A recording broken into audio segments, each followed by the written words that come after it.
We're trying this again since we since we screwed up last time. So here we go. You know, viewing ass YouTube. One Cowboys Way, episode 23, for real this time, since we managed to mess up our last recording. As always, we're gonna try and make the best of things, so to speak. So we'll have some housekeeping like we usually do. Once we finish our housekeeping, we'll get into get into whatever happened on Sunday, that debacle. Sure. I mean, you choose your adjective. Talk about both sides of the ball, who's to blame, what we could have maybe done better or worse.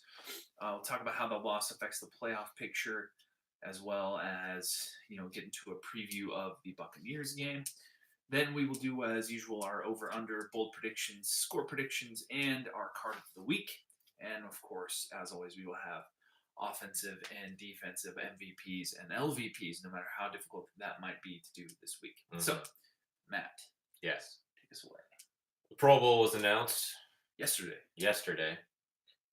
Your Dallas Cowboys have 5 players in the Pro Bowl. None of them are starters, but 5 players. Tyron Smith, Zach Martin, Ezekiel Elliott, DeMarcus Lawrence, Byron Jones. Coulter Pierce, I ask you your thoughts. I'm not sure why Smith made it. I think mostly just by name. Sure. Rather than performance, because he's not been great this year. And I would just like to point out that I got crucified before the season on Twitter for suggesting that Tyron Smith was no longer the player that he once was, and that he might be too big of a share of our cap to justify how he's currently playing. And I have been right, I would just like to say. The rest of it's fine with me. I don't know. You'd like to see Leighton, at least. Yeah, I guess. And we talked about, him and Jalen might still get in. Sure, as alternates. Yeah. I mean, when you got Luke Kuechly and, Bobby Wagner in the NFC, it's going to be hard to force your way into there. I'm a little surprised that Byron Jones made the Pro Bowl. Yes, he has been rated as a Pro Football Focus MVP. Yeah, but zero interceptions though. You typically don't see defensive backs make the Pro Bowl with no picks. Yeah. It's a stats kind of a game, Yeah. Otherwise, a lot of people have been talking about some snubs that they did, or that guys that didn't make it. They always like to do that. The Pro Bowl it's a waste of time, quite frankly. But people like the recognition, and it's something to talk about. The idea of Christian McCaffrey and Alvin Kamara getting off or not making the game. I mean, NFC's loaded with running backs. True. Who you're not going to leave off the 2 guys who are leading the league in rushing and scrimmage yards. Yeah. In Gurley and Zeke. Yeah. And Saquon's had a hell of a rookie year. Mm-hmm. He's 3rd, I think, in total yards. He's either 2nd or 3rd. Yep. So, show me where Kamara and McCaffrey fit in better. Yeah. I don't think they do. It's just, it's unfortunate that they can't just be in there as I think for the foreseeable future, that's probably going to be a crapshoot. Yeah. In terms of who makes it from the NFC, provided nothing happens to any of those guys. True. Yeah. So, Pro Bowl. Yep. That's about it. So, came out today that David Irving is still not recovered from his high ankle sprain. You have thoughts? His high ankle sprain. Yeah. What else can you really say about David Irving? I'm not convinced that he has any desire to really put any effort in to be a professional football player at this point. And that the fact that he has not been able to keep himself in good enough shape to recover from an injury that typically takes 4 to 6 weeks, 6 weeks max, and at 7 weeks for David Irving, he still isn't healthy and probably needs a few more weeks. That shows me everything I need to know about David Irving. And yes, he's a freak of nature, and yes, he can, come in and get you some sacks, but I can't rely on him to play a game, let alone a season. So I'll let somebody else take on the headache of David Irving for 3 games a year. It tells me one of 2 things. Either you're right, he's distracted or not properly rehabbing, or he was misdiagnosed, which I don't think is probably the case. Now, I said on Twitter today, if you follow us on there, all 22 of you and the few of you that actually listen, is if we can re-sign him for cheap, which I think we definitely will be able to, I'm fine with having him on the team, but they absolutely cannot plan for him to be there. Like, you sign him, say, if we have him, great, but you need to be prepared for the fact that he might probably will not play more than X amount of games for you. Mm. And maybe a year from now he's got his mess figured out. Fantastic. But, you know, I'm just thinking, depth. He's a great player when he's out there. I'm you know me, I'm always willing to give the benefit of the doubt a little bit more. Sure. And if he's not costing us much money and we have an alternate plan there, who cares? Then it's just like, well, we tried. Yeah. Do you think that even if we were able to sign him to like a league minimum deal, which is I think all that David Irving deserves at this point, do you think that even if he's cheap, does it throw off the chemistry of the D line? Because the No. D line seems to be. No. You don't think so? No. Okay. I don't understand how it would. Number one, he hasn't been out there for them to form chemistry with in the first place. I mean, those guys seem pretty tight to me anyway. I'm not worried about chemistry at all. Okay. Chemistry in football, I don't think, at least on the defensive side of the ball, I don't think it matters as much as say the offensive side of the ball. Except for maybe between. I think on probably the defensive line is where it matters the least, but it's not something like basketball where you got to have chemistry between your guys or it's never going to work. But I don't think not having a guy who's already not been there most of the last 3 seasons or 2 seasons is going to affect it going into next year. I mean, those guys all seem pretty tight. Even Taco, who has been, a martyr basically over the last 3 weeks, he's still posting Hot Boy stuff and they're still all tweeting him. I mean, like, I don't know. But that's what I mean. Like Taco was an original part of like the Hot Boys and whatever, but it's like David Irving doesn't seem to have a place there. I would be interested to know what his teammates' perspective on him is. I would too, and I think that a lot of his teammates would probably not be a big fan of him if you could get them behind closed doors and really open up. Because I just don't buy it. I don't think that they really are that. I think that a lot of NFL players will put up with a lot of shit if you can come in and just do your job and be a beast. But when it's constantly the same issue over and over again, well, and it hasn't been though. It's been an ankle this year, concussion last year, and suspension this year, suspension last year. Okay, well, there's one common theme. Then. Yeah, but it's not like you can't look at other guys on our team and say the exact same thing. That's true. I guess the point I was trying to make is that wait, knocked me off my point now. If you got the guys behind closed doors, what would they really say? Yeah, I don't know. I think that here's what I was thinking is I think that NFL players, the one thing that they can't tolerate or don't want to tolerate is a guy who doesn't seem to be bought in. Because it's their livelihood on the line. And if there's a guy in there who they don't think is really willing to give it up for them, they're not going to be interested in backing that guy. And I'm kind of wondering if that's how the Cowboys feel at this point. Because a guy like Sean Lee, who eats, sleeps, and breathes football. Sean Lee also comes from a different background than David Irving. He does. Now, given David Irving is a grown man and has clearly made some poor decisions in terms of who he allows into his life, as well as does other things with, he's made some questionable decisions, and he's paying for those decisions now. But we've had guys in the past that have had issues and then have come back from them. Like, you look at the Cowboys' history. We've brought in many a guy with problems, and like I said, for them, if he's cheap, I don't have a problem with having him on the team. Just don't count on him to be there. Yeah, I agree with that. Sign free agents and draft like he's not even going to be there. Yep, and if you have him, great. Kind of like what we've been doing with Randy Gregory. If you got him, you got him. If you don't got him, so be it. Sure. and it's a luxury. So Cool. I don't even want to talk about Sunday. We have to for We the don't. fans. We don't have for the people. Got to give the people what they want. This is for you, Kurt. Okay. Shout out. To our one fan out there. That's Dad. Yes. Who will be on the draft episodes later this offseason.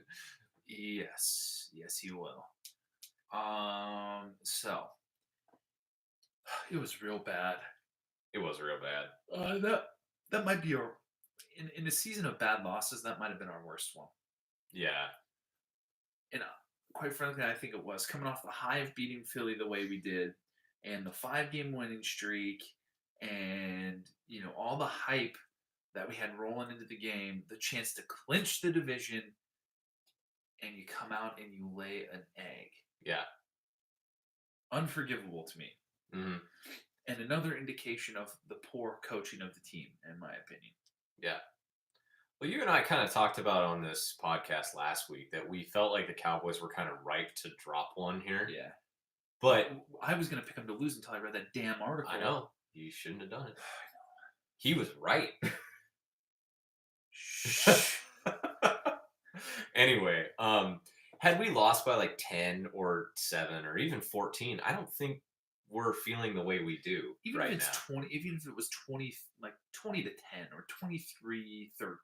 Right. But 23-0. Yeah. When you got a chance to officially lock it up. Yeah, that's bad. That's tough. Get shut out for the first time in 15 years. Yeah. I mean, to me, it's unforgivable. I don't care what happens. Jason Garrett and Scott Linehan both need to be gone. I don't care if we go to the freaking Super Bowl. They need to be gone. And if Jerry Jones wants to continue to sacrifice the talent that this team has so that he can have a puppet head coach who very clearly is not of the upper tier. I mean, I think if we had different coaching over the last 10 years, we'd have won a Super Bowl at some point.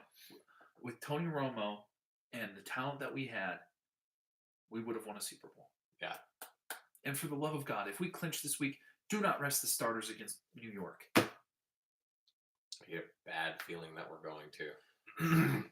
Then we'll go into that wild card game flat and lose. Yeah, probably. That'll be that. Maybe we'll want that. Honestly, I don't want us to make the playoffs at this point. We don't have a first-round pick, so it doesn't really matter. If we make the playoffs, Jason Garrett stays. I don't buy it. Not yet. What in the past has given you any indication that he won't still be around next year? We've had much worse seasons where we've looked equally as bad or worse on both sides of the ball, and he's still here 10 years later. I just think that if we come out and disappoint again in the playoffs, Jerry's got to draw the line somewhere. But maybe that's wishful thinking. I think on Jerry. my part. People love to talk about how much Jerry Jones loves this team, but he loves his ego more than he loves the Cowboys. True. To me. Agreed. So from the first snap, it was kind of downhill. Wasn't as bad as when Lewis fumbled and it wasn't a fumble a couple weeks ago. Yeah, true. But I mean, we move the ball, first drive, stall out, of course. Yep. And Brett Maher gets his first kick blocked. Yeah. Great. And it kind of spiraled downhill from there. Yeah, I think the Maher block we could have recovered from that, but then to get the ball back the next drive, get it down on the goal line and not score, that was at that point it was. Yeah. I mean, for Oluwale to drop that ball, Oof. that's bad. What I don't understand why he's the guy you have right there either. Like, I don't understand why he's even on the team. He's not that great of a player to begin with. No, sorry. He doesn't block exceptionally well. I mean, you could take Rod Smith. You could take Noah Brown. Rod Smith played fullback in college. Hell, put Rod Smith at fullback and bring up Jackson from the practice squad. Resign Bo Scarborough. I don't care. But Jameis Oluwale shouldn't be on the team. There's no reason for him to be on the team. It doesn't even have to be Rod Smith or Noah Brown. You could put Rico Gathers back there. Rico would have made that catch. Maybe. Yeah, I think the Put Blake team. Jarwin back there. You know, in this situation, I'll say Scott Linehan deserves a little bit of credit in the fact that he's damned if he does, he's damned if he doesn't. And that play, It was a good play it call. worked. Good play call. It was. Good play call. Yes. I'll give him that. It was a good play call. He was wide open and he dropped it. Yes. I'll give Linehan that because he, and he had some decent play calling. We were moving the ball. The very next play was a horrible play call, though. Yes. Horrible. 3 tight ends to the right and he runs left. It was like, what are we doing? Well, not only that, but it's like you're going to run a basic, your third or your fourth and goal at that, or where before that was fourth and goal, wasn't it? Yeah. Yeah, fourth and goal at that point, and you sit there and you go, let's just have a little basic, run. We'll just hand it off to Zeke.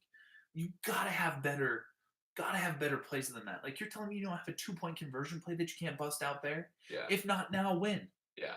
I mean, is it Philly that loves to run their little 2-point conversion plays down on the goal line like that? Sure. Bust it out. Yeah. Run a Philly special, man. Literally anything that is not handing Zeke the ball on when they know that that's coming. Yeah. They know it. I knew it was coming. And I knew it was going to get stuffed. Yeah. See, here's the thing is I think that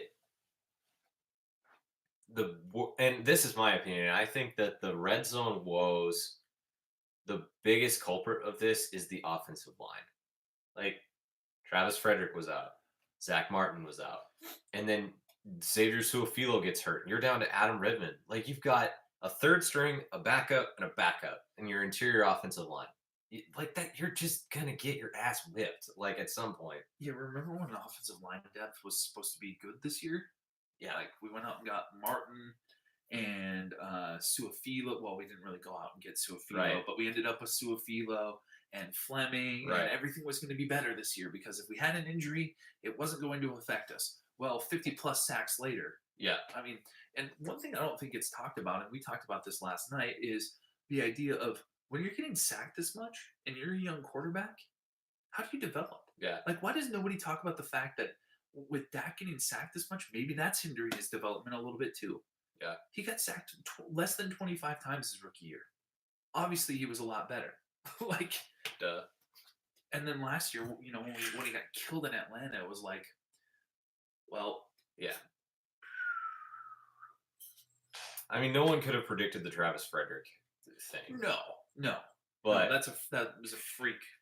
It's kind of weird because, and it's a weird discussion point and probably something to talk about in the offseason, but the offensive line, there's a very large portion of money divvied into the offensive line. But it's also one of the worst positions on the team this season. Right now. So do you just hope that it's going to fix itself by these guys coming back? Or are you going to devote yet more resources into the offensive line to fix it? Or is it just going to fix itself? I know Tyron Smith has a team-friendly contract. I think there probably is going to end up being some converting that money to a signing bonus and seeing how that whole thing takes us. Zach Martin's earned his money. Yeah. I'm not worried about him. He missed his first game ever last week. And if we're going to make the playoffs, I want him healthy for that. Mm-hmm. So I don't have a problem with that. Obviously, the Travis Frederick thing, there's nothing we could have done there.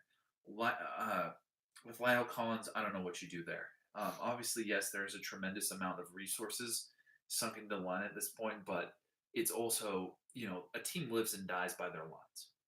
Like, sure. That's where, so if you're going to have money invested in a spot, that's probably a good place to have it. Now, yes, like you said, that's an issue, but I mean, even if you want to try and make sense of maybe Tyron Smith's struggles in a weird way, is he doesn't have all pros next to him anymore like he used to.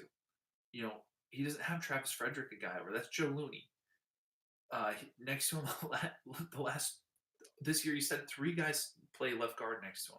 Mm-hmm. Connor Williams, who I don't care what anyone says, was not good to start the season. He was probably our best interior lineman on Sunday, but he was not good to start the season, and he has not been good in showings since. Yes.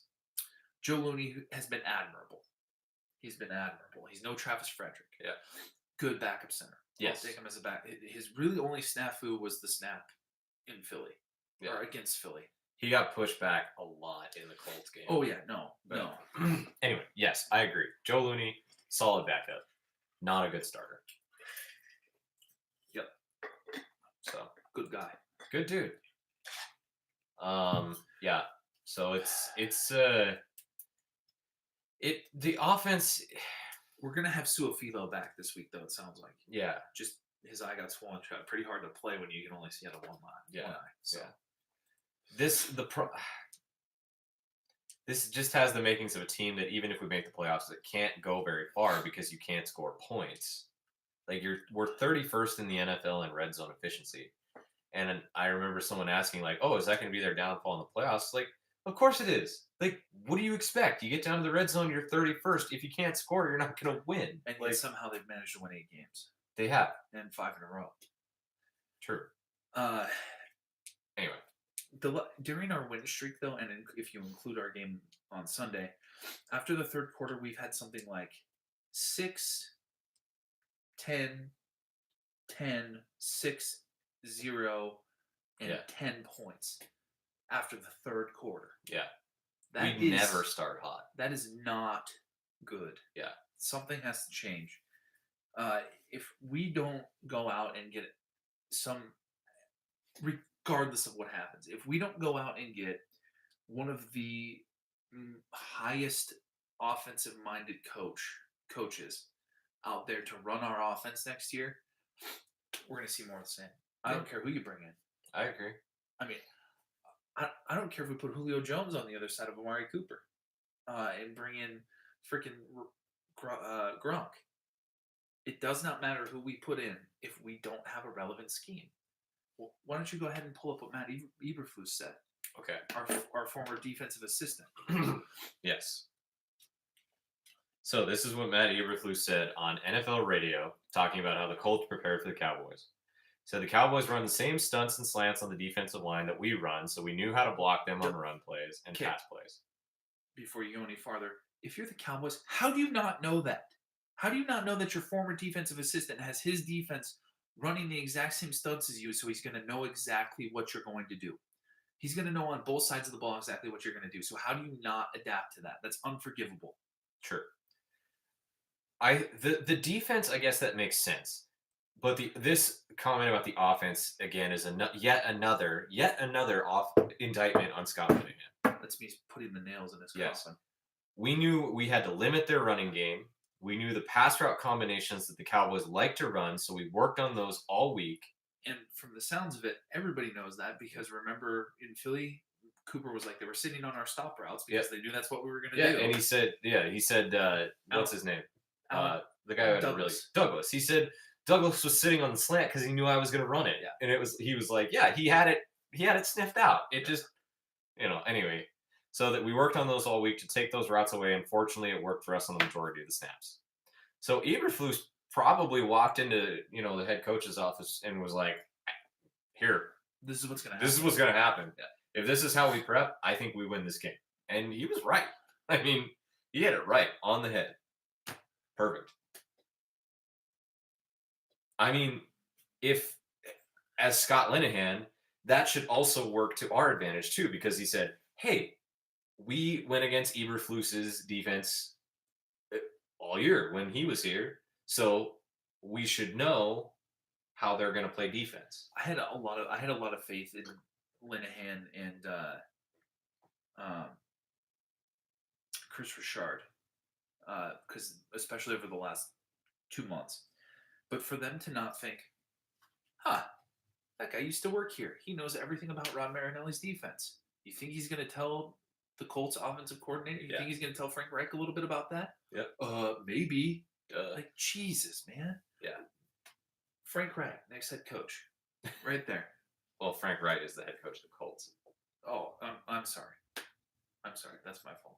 I was mixing him up. I was thinking he was their offensive coordinator. No, he's their head coach. Yeah, no, he was Philly's offensive coordinator last year. I'm sorry. Josh McDaniels. No. Next offensive coordinator. No. No, no, no. Keep him far away from my football team. No, no. Anyway, sorry. Michael Defense. Scott.gif. True. Should we talk about the defense? There's not a lot to talk about. They were terrible. They were bad. The worst performance by the defense all season. Good call. Yes, sir. Nailed that in my bold prediction. That's one I don't feel proud of, but I was right. They let Marlon freaking Mack run all over them. I would say that they let the offensive line dominate them. Yeah. And that offensive line is really good. No, they're good, but we also have a pretty damn good defensive line. We do. And we got nothing. We had no pressure. 0 sacks. Jeff Heath was making first contact most of the time, it seemed like. So I think we had 10 missed tackles, too. 10 or 11 missed tackles. Yeah, second week in a row where Jalen and LVE have just kind of... Yeah, they were not good. LVE had one good play on a third down stop, but that was about it. Bless you. So, I mean, we were talking about this before we started. Damian Wilson might have been our best linebacker on Sunday. Yeah. And that's... Woof. Yeah, Sean Lee barely played. Yeah. I don't even know why he was in uniform if you're only going to Really? He played like twice? Like 2 plays or something? I only saw him like on the field 2 or 3 times. Yeah. And we made such a huge deal out of that. And it made no difference. And I don't know. Here's another thing I want to mention that's, to me, more of an indictment on the coaching staff. You're down 23-0 in the fourth quarter. Your offense has done nothing all day. Mm-hmm. You get the ball back with a few minutes to play. Zeke, Dak, Amari, all your starters still out there. Mm-hmm. Why? Makes no sense. Why? Yeah. The game's obviously lost. If you're down 10 or 13, okay. But you're down more than 2 possessions with... To me, if you're down more than 2 possessions with less than 5 minutes to play, there's no reason for your starters to be in the game. You put Cooper Rush, Rod Smith, all those guys out there. Get Alan Hearns, whoever. Get them out there. There was no reason for Dak, Zeke, and Amari to see the field in essentially the entire fourth quarter. Yeah. It's tough, man. It was a tough game. Nobody was really good. No. And we kind of talked about this. It was like, it was just like an entire team FUBA, the whole thing. Now the question is, and I think the thing that's interesting is, does this win define the rest of the Cowboys season? It really fucks them in the head so much to where they just implode the rest of the year? Or is it a situation where it's a slap in the face to the team that was riding high on a 5-game winning streak and going, hey, we're not hot shit, and we're going to turn this around? And that's what a lot of the players have been saying, which is what you would expect them to say. Yeah, they're going to come out. I like DeMarcus Lawrence was talking about, you come out and you hit them in the mouth. Yeah. When you hit them, they're not going to like that. That's exactly what happened to us this week. Yep. And so obviously all our guys, that was the wake-up call we needed. Why did you need a wake-up call? Yeah. What the hell are you doing? Your wake-up call should have been... You are professional athletes. You're not high schoolers. You're not in college. You're professional athletes. Yeah. And your wake-up call needs to be, we can win the division with 1 win. Yeah. How are you not how are you not again, an indictment on the coaching staff to not have the team ready for that game? Yeah. Unforgivable. And then an interesting little aside from this, we were saying in the fourth quarter, we're like, man, well, now I guess we just hope that Washington and Philly both lose, and then we don't have to deal with this. Washington kicks the game-winning field goal to beat the Jags 16-13 with their 4th-string quarterback, Josh Johnson, number 1 pick in the AAF. We will refer to him as Josh Johnson, who's starting again this week. Yes. And Philly goes into LA and rolls the Rams. I don't know how Sean McVay and Jared Goff didn't go out and light up those, Dak Prescott threw, and the Cowboys offense put up almost 600 yards and about 450 passing yards on them.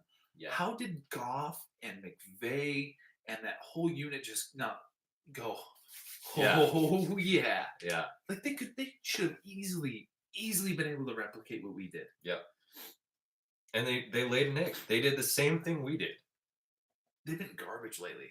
Yeah. All the teams that started the season hot have been garbage lately. The Chiefs, the Rams, New Orleans, everybody's been tanking. Yeah, so in all reality, it was a nightmare scenario for the Cowboys because now nothing changes if Dallas wins one of their next two, they're in. But it went from a very rosy situation to one that's a little bit more stressful. Yeah. So, and I think Cowboys fans are probably making it out to be more than it is, because realistically, if Philly and Washington lose 2, I mean we're fine. And Philly has Houston this week in Houston, correct? I believe so. And then Washington has Tennessee. True. And Tennessee has been kind of one end or the other. Yeah. But those are both good teams. Losable games for Philly and Washington. Let's put it this way, we have the best matchup of the 3 division teams this week that are still in it. Obviously. All I'm saying, though, is Philly and Washington play each other in Week 17. If we don't take care of business this week, we have to go into the Giants and win. It's win and get in. And I don't want that at all. Well, even if we tie, if Philly wins the game and we tie we beat them twice. So we tiebreaker in. We would own the tiebreaker over Philadelphia. Now Washington, I'm not sure on if we tie with them where the tiebreaker comes from. I think they do something with like common opponents or something like that. So, but we're obviously getting ahead of ourselves. Yes. Should we do MVPs and LVPs just if quick? we can. Do you have an MVP of the offense? Zeke. That's the only person you can give it to. Yeah, I guess. Nobody else did anything. No, you're right. Blake Jarwin dropped passes. Amari Cooper had 4 catches. Dak had a pedestrian game. Yeah, he wasn't good. He wasn't bad. No. His interception wasn't his fault. I think probably 4 or 5 of his interceptions this year are off his receivers' hands. Maybe. Yeah, it's probably got to be Zeke. LVP? Scott Linehan. Okay. Can I just give it to the offensive line as like whole? Sure. Okay. Sure. Because I give it to a coach. You can give it to a line. Yeah, it was bad. The whole line. Defense. MVP. God.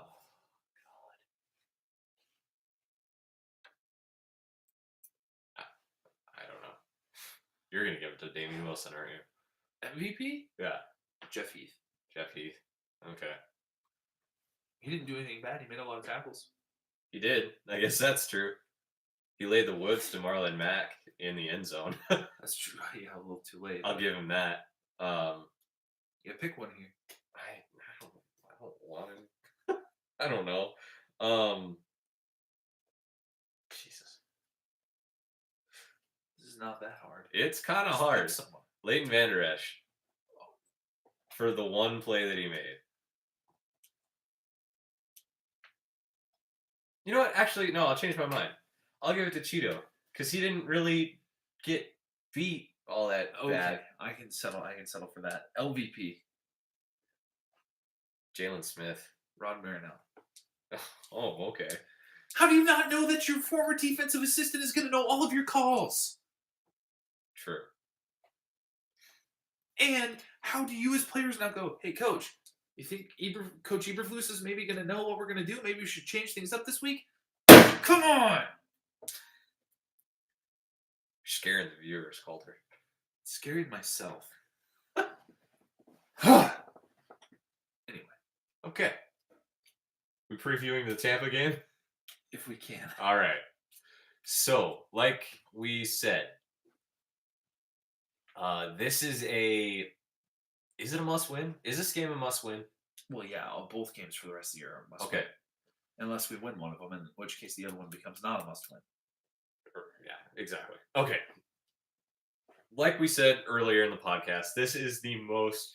Damn, excuse me. Jesus. It's the easiest matchup of the 3 teams in the division. It's the most favorable. Yes. Jameis Winston is an absolute turnover machine and has been absolute bust of a number 1 overall pick. Cheeto, do it. This week? This is the one. Is this the week? This is the one. God, I if hope he so. doesn't get it against Jameis, I mean, I guess Eli throws a lot of picks too, but this could be it. Anyway, sorry. But Tampa has a very good offense yardage-wise. Very good. Aren't they number 1 in the NFL in total offense? 2 yards, I think. Yeah. Yeah. So that's kind of scary. Slightly. But their defense is pretty meh. We don't really know a lot about them, but they're not great, obviously, because the Bucs are bad. Yeah. They started off hot with Fitzpatrick. And then, they've gone back and forth between him and Jameis. Fitz who? Fitzmagic. There you go. That's might be. okay. What the hell? Yeah. So they're one of those teams. They could put up 30 points and still lose, though. Yeah. Or, they lead the league in passing, 320 yards per game. So let's look at their total offense here. NFL's website is almost as much of a disaster as Roger Goodell. Makes sense. Tampa Bay is 3rd in total offense. Gotcha. They do have a cowboy killer on their offense, though. Deshaun Jackson. And it sounds like they're going to have him back this week. Yep.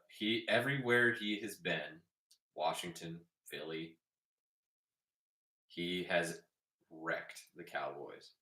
So that worries me. Tampa Bay is middle of the pack scoring offense-wise. Okay. So now our defenses are better now than they have been in the past, and he's also old. True. And injured. Sounds like another former Cowboy killer is not going to play, though. Jason Pierre-Paul. Yes. So we'll see about that. Yeah. So that'll be good. I mean, there's no reason the Cowboys should lose this game. No. There's no reason. They're the better team on both sides of the ball. Say what you will about Dak Prescott, but he's not as cavalier with the ball as Jameis Winston or even Fitzpatrick.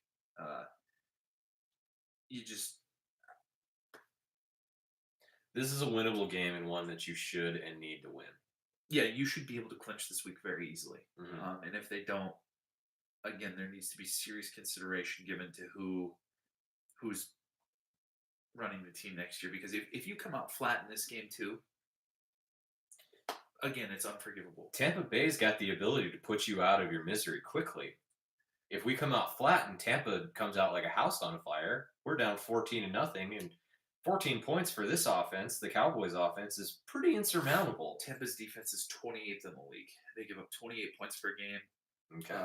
Over 400 yards on average, 400 total points. They give up 386 total yards a game. So there's no reason that we shouldn't be able to put these guys on the ground and do it quickly. True. Well, and they have nothing to play for other than spoiling our season. Yeah, we're not a division rival. Yeah. So it's like there's no incentive. And to eat some W's. Oh, God. That's got to be the moment where everybody's like, yeah, this guy's not it. Chief just called. He said Jameis Winston ain't it. Yeah. Agreed. Yeah. So, we can mock him and the Buccaneers all we want, but realistically, they do turn the ball over a lot. Their defense isn't great. Their offense is good. We have a better defense. We have a better talent-wise offense, to me. Agreed. Yes, we have more talent. We don't have the statistics that they do, but to me, if you were to show me the players on each team, I'm taking almost everybody on the Cowboys each time. And that's not even just me being a fan. That's, I think Joe Average fan would probably do the same thing. Yep. Yeah. Shall we do our over-under? Sure. Closer? Stay away. Okay, over or under the number of total yards for Ezekiel Elliott at 175.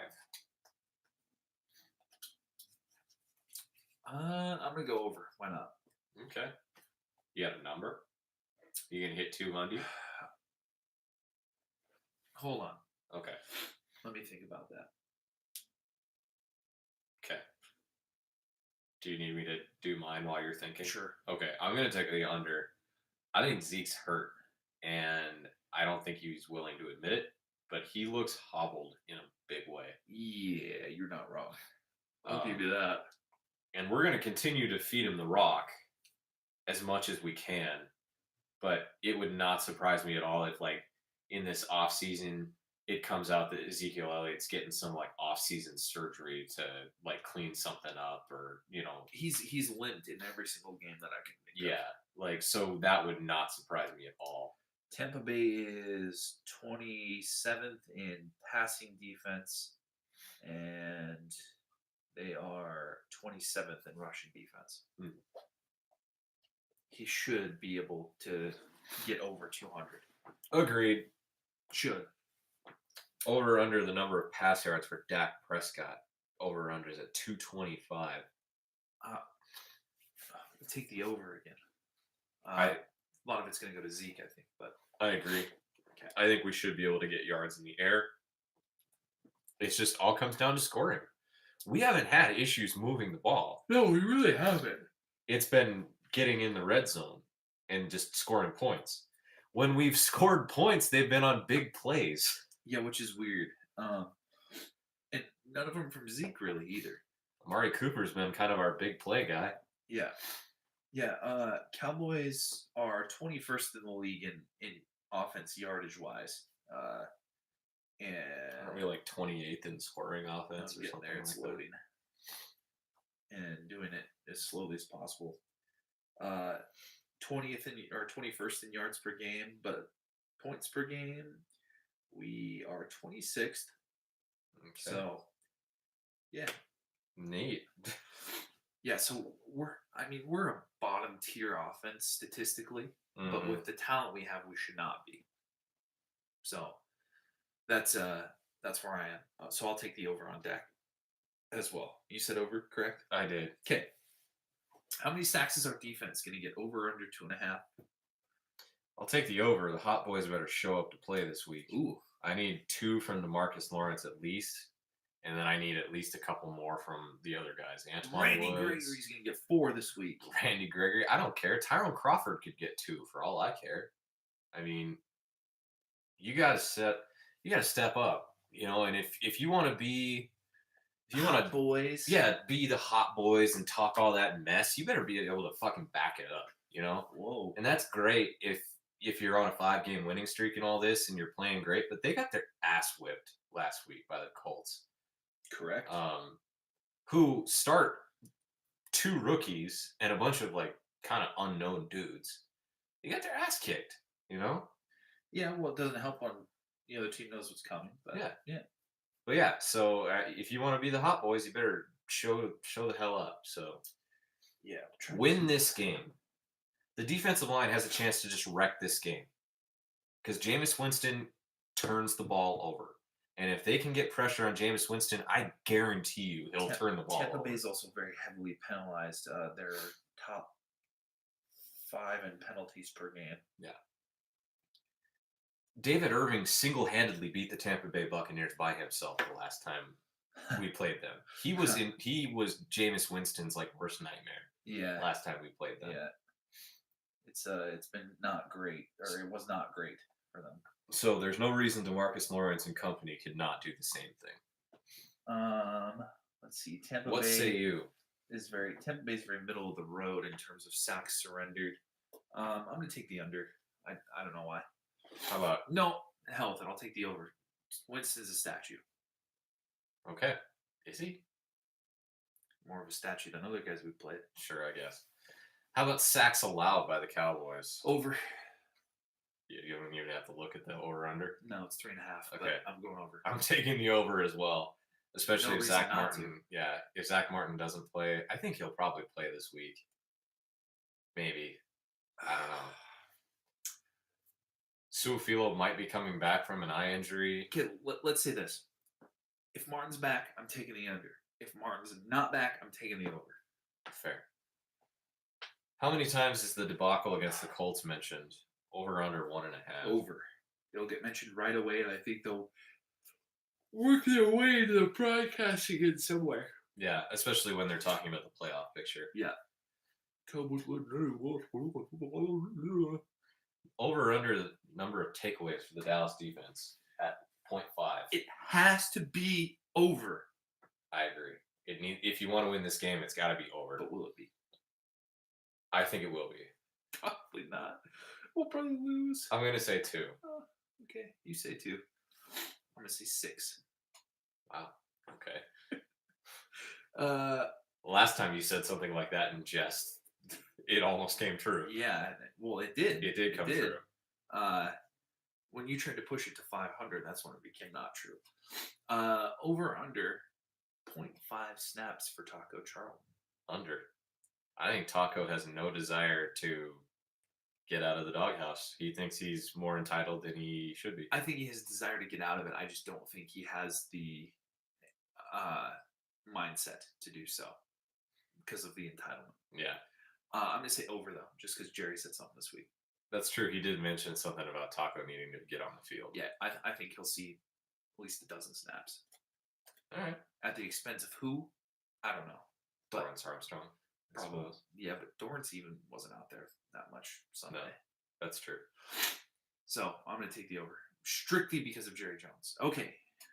What's your bold prediction?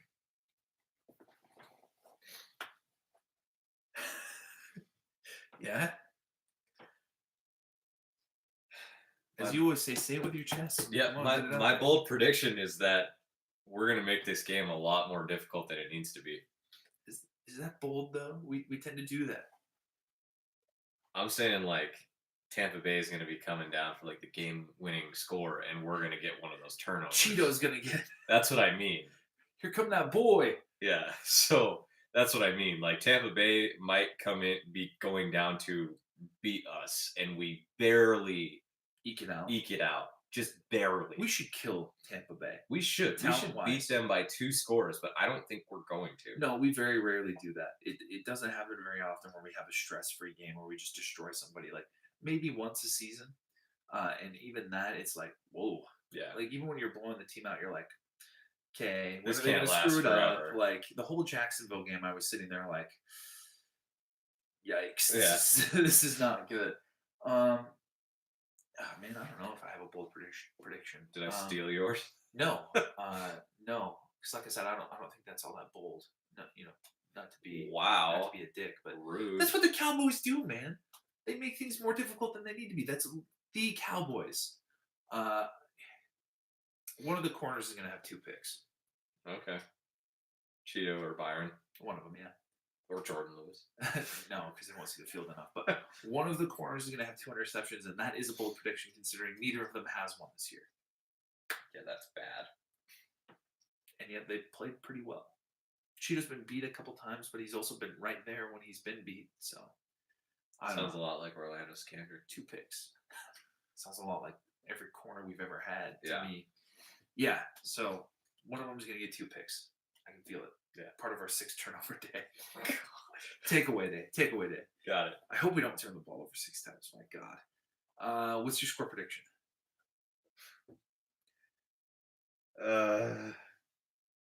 28-27 Cowboys. Wow. Let's see.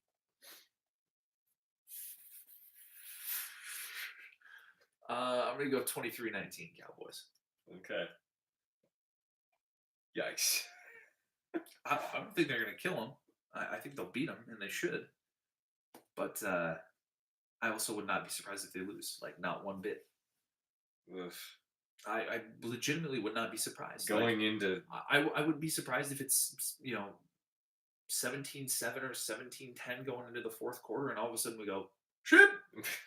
Like, all right. We got to do this. So, yeah. Yeah, nothing would surprise me. It wouldn't surprise me to see it be a close game. It wouldn't surprise me if there's a blowout on either direction. Here's my follow-up bold prediction. If we lose this game, our season's over. We're going to lose to the Giants in Week 17. It's over. Well, that's a 2 week long bold prediction, so Anyway. so I refuse to acknowledge its existence. Okay. 16 cards. Hey Siri, give me a number between 1 and 16. It's 2. The answer is 5. 5's okay. 3, 4. I have no idea who this is. I saw that card and I was like, "Who is?" Yeah, we're not doing that one. We can't even talk about that guy. That's what you said about Steve Walsh last week, though. But we actually could. Like, we knew who he was. I legit have no idea who that guy is. Okay, fair enough. Pick a new number. 15. Hey Siri, give me a number between 1 and 15. The answer is 8. Oh, Ho. okay. All right. This is from like our card collecting peak right here. Yeah, this is the prime. These cards came out when we were 12, 13 years old. This is a 2002 Topps Emmitt Smith.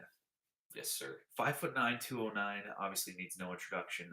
Went to Florida, 17th overall draft pick in 1990. Born May 15th, 1969 in Pensacola, Florida. Still made his home there at that point. 02 was his last year with the Cowboys, I think. I believe so, because then he went to the Cardinals. Yeah, and Roy Williams broke his scapula, I believe it is, shoulder blade. There's literally nothing on the back. Normally, there's like a blurb. Emmitt Smith is, despite some saying he was blah blah blah blah. Yeah, I mean, it's just filled with stats. I mean, that's all it is. He had a couple years where he averaged at or below 4 yards a carry for us. Yeah, well, because our team was trash. No, this was during the good years. Oh, okay. So, well, I guess one of them is his rookie year. But 94, 4 yards a carry. 96, 3.7. Interesting. Huh.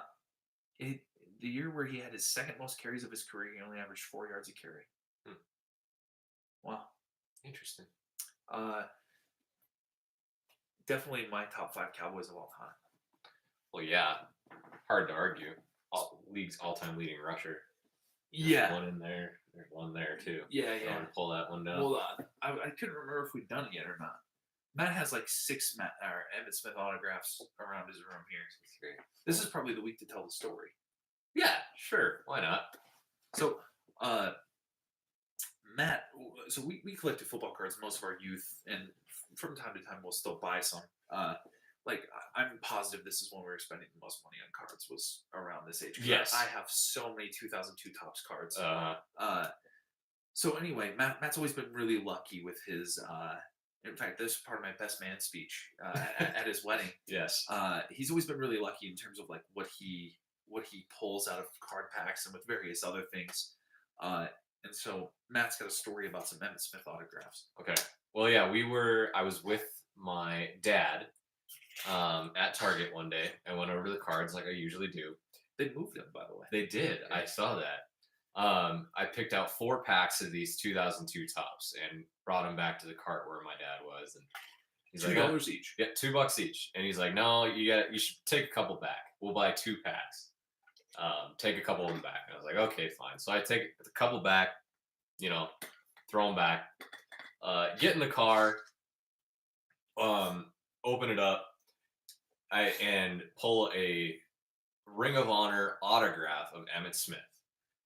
I happened to look because at this time they had the odds on the back of the card, and I think they had the odds on the back of the packs. Yeah, on the back of the packs. Yep, and they said Ring of Honor autographs won, and I want to say like 350,000 or something like that. Yeah. So it was absolutely bonkers that it happened. One of my favorite players of all time, and then 1 week later, so that was in a retail pack. 1 week later, we are in our local card shop talking baseball. Shout out to Talking Baseball. Rip in peace. Rip in peace, Talking Baseball. I buy a hobby pack, which obviously is a little bit better odds with everything. But still, even in Topps hobby packs, they weren't great You don't odds. buy Topps hobby packs. Yeah. Like, you don't. Yeah. Pull the exact same Emmitt Smith autograph. Yeah. someone has this card listed for $6.99 on $6.99 on eBay. $5.29 for another one. So, and the guy at Talking Baseball, I remember, was like, "Holy crap, that's an amazing pull!" And then I told him, I was like, "I got one of these last week." So yeah, that was the peak of my luck of all of this. They're really cool cards, good memories. Yeah, one of my favorite pulls was actually with you. Mhm. I don't. I think it's Fleer. The card is, but it's so obviously memorabilia wise. There's all sorts of stuff you can pull. But when we were kids, they used to have these boxes. You get them $10 or $20, and one came with 8 packs of just random Yes. retail packs, and one came with like 20. And we would buy these like at least twice a month. I would say at Something like least, if that. not more. And we were pulling up to check on the house as it was being built, and I'll Mhm. never forget sorting through, like, going through those cards and feeling that jersey and seeing Emmett Smith pop up on the Mhm. back, and I flipped it over, and almost the entire card is a big jersey swatch, and I Yeah. don't know if it's one he actually wore or not, but then it's got a mural of him. Yeah, on it's it. like a portrait. Yeah, Yeah. it's an awesome card. That's one of my favorite pulls. Yeah. I don't think the card's worth a shit, like, Still. monetarily, but it's one of Cool. my favorite cards ever Very cool. that I pulled that I have. Yes. Yeah, it's not quite as cool as your Emmett Smith pulls, Well, but that's pretty still. tough to top. Still. Pretty tough to top. But regardless of the card collecting, I guess Emmett Smith, obviously all-time leading rusher in the NFL. I remember when he broke the rushing record. I remember when he went to Arizona. I even got an Emmett Smith Arizona Cardinals jersey when he went there. Nice. I remember crying when he hugged Moose Johnson after he broke the rushing record. I also remember. I remember my dad getting mad at me for not going to church because I wanted to watch that. I remember that we didn't have Sunday ticket at this time. We just had basic cable, and we weren't supposed to get the Cowboys Seahawks game, But we but did. we did Yeah. that week. Yeah, I remember watching it. Yep. Something I'll never forget. I still have the newspaper clipping from the next day. Like, I know exactly where it is in my basement. Well, I know it's in my basement. I don't know exactly where it is. But I mean, forever I've considered Emmett Smith to be my favorite Cowboy ever until about the last couple of years, and I think now it's probably Romo. I love Tony Romo. Mhm. I don't know why. I guess maybe because coming up as I was getting older, in my teens, that was the guy. Yeah. And he's always had so much hate. Like, people have just always crushed Romo, and he's just an awesome guy and an awesome player. And so Emmett and Romo are probably exchange 1A and 1B in my top Cowboys ever. Sure.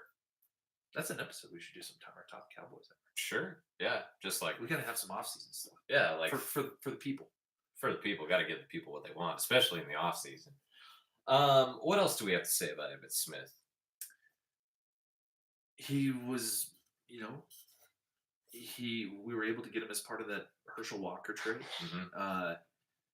He just a pro's pro. He's the guy that everybody's gonna point to and say, one of the best. Mm. And I honestly, he's the league's leading rusher of all time, but I feel like he gets disrespected a lot. Yeah. I feel like a lot of people don't put him in that the best running back ever category. It's like he's like top. I feel like he's widely considered top 10, but never top 5. Yeah. It's always like Barry Sanders and Jim Taylor, Brown, or Jim Brown, Walter Payton. Barry. Yeah, we said Barry Sanders, didn't we? Yeah. Yeah, it's like Earl Campbell. Mm-hmm. But nobody ever puts Emmett up there. It's like, why?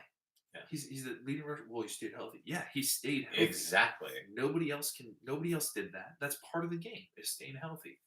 So, and I don't it's like these people who say that Frank Gore is in a Hall of Famer, even though he's top 10 all time rushing. No, the hell with that. He's definitely a Hall. He's a Hall of Famer. Yeah, absolutely. Well, he's just stayed healthy. He's never been great. Who cares? Yeah, who cares? Exactly. And you know who else belongs in the Hall of Fame? Brian Westbrook. Oh, okay. The kick returner for the Giants, Eagles, and Redskins. Oh, okay. He is he's top 10 all time in total yards in the NFL all time. Huh. Over 30,000 return yards, if I remember correctly. Or Brian Mitchell. Okay, I was like Mitchell. Brian Westbrook. Yeah, Brian Mitchell. That's who I'm talking about. Okay. Yep, Brian Westbrook. Eagles running back. Killed us. Yes. a lot. Mitchell. Got it. Seriously. Yeah. Should be in the Hall of Fame. Let's see here. I recently went and saw him talk at a event in Billings. Oh, yeah. I forgot about that. Yeah, just like he's kind of a motivational speaker now and What philanthropist. retired athlete isn't? Yeah. So, he obviously is a big. He doesn't really have any ties to the Cowboys much anymore. He's the reason my favorite number. 22. Sure. Like any time I do or like in sports, always wanted to be 22. And I only ever got I think 1 year in basketball in middle school, I finally got a shirt that had a 22 on it. Nice. But in football, never had it. I wore number 4 in football. In baseball, I wore all sorts of different numbers. They never went past 15, and the jersey number were correlated to the size. So like small kids always. And I was always in the middle, so I always had like, I think my highest one I had 15 once, and I had 1 once. And I want to say it was always like 7, 8, or 9 though. Other than that, Yeah. so Emmitt Smith. Trying to think if there's just anything else to say about Emmitt. he's the man. He is the man. Love him. Yeah. I wish we would have been able to watch him when at this age, watching Emmitt now. Yeah. In his If we prime. could have been born 10 years earlier. Yeah. Because most of my Emmitt Smith memories are in the 5 and 11 years. Yeah, exactly. Towards the end of his career, Mm-hmm. which is unfortunate. But growing up, he's probably the guy that made me a Cowboys fan. Emmitt Smith is honestly, because I was a Packers fan until I was like 4, and then my cousin was like, "Hey, look at these guys," and I was like, "Cool." You got Troy Aikman and Emmitt Smith and Michael Irvin and Deion Sanders and all these guys. Is like the Packers got Brett Favre.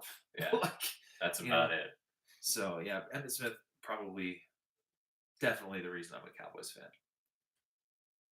Came around, got drafted to the Cowboys 5 months after I was born. Yeah, a couple months before you were. So. My dad still tells me the story of him watching the draft when that happened, and we had like a pick in the early 20s, and we traded up together. We traded up to take him, and I remember him telling me he was thinking like, please, I hope it's Emmitt Smith, and it was Emmitt Smith, and he was like, awesome. We got our quarterback, we got our receiver, now we got our running back, and that ended up being the triplets for the early 90s dominance. So, yeah, probably should have won 5 or 6 Super Bowls, quite frankly. Maybe. Probably they should have won in '94. They should not have lost to the Niners. Yeah, but the Niners got him. And then if Jimmy Johnson sticks around, I think they could have won maybe into another 1 or 2. Yeah, they could have at least gotten to a couple more. Yeah. But Troy had a hard time staying healthy basically after '95, and then Irvin, his career ending on that neck injury, and was that '99? I think so. 99 or 2000. Well, Emmitt, we salute you. 100, absolutely. With the biggest of salutes. Yeah, the salute goes to Emmitt Smith. Yes. So, let's hope this week's better than last week. Yes, agreed. It's another early game, so hopefully we don't have to worry about the Philly or Washington game. Right. We can just relax. Yeah. And championship game. Oh, yes. We have a fantasy football duel. One Cowboys Way co-hosts. Finals. For the championship. Yeah, and like 6 of my players are injured, so. Sounds like excuses to me. No. I can run down my roster and show you. I mean, it's legit. At least when I checked yesterday, they were all listed as questionable. Mm-hmm. So if I look here, let's see. Tyler Boyd, questionable. Eric Ebron, questionable. Alshon Jeffrey, questionable. Odell Beckham, questionable. LaShawn McCoy, questionable. James Conner, not John Connor, that's Terminator, questionable. Spencer Ware, questionable. That is 7 of my 15 eligible starting players. I'm sure if the Jags defense could be questionable, they would be too. That's fair. But, yeah. It should be fun. Well, that's all we got, I think, for today. What do we always say? Go Cowboys! All right. YouTube. Yes. Kind of forgot you were there. I would have just left it running all night. Not that anybody's ever going to watch this. We need to make like a background here, like a one Cowboys way background, so it's not flag just or something. So it's not my Christmas bin. We should just get like a cheap ass sheet and then like paint it. One cow, like put a crappy star on it. some friggin' Just- ISIS just thing going hang- on. Not ISIS, but just like a crappy, like make our own cowboy star right here, and then just drape it down for every episode. And that way, we got ourselves a background. We're getting legit. This is professional, man. Yeah, so Come super on. professional. One take. One It- take. we although need it a wasn't background. one take. Oh, that's true. Well, sometimes you got to start over. It's fine. I mean, Alright. we did one take it after we restarted. That is true. Good So- point. All right. Here we go. Peace.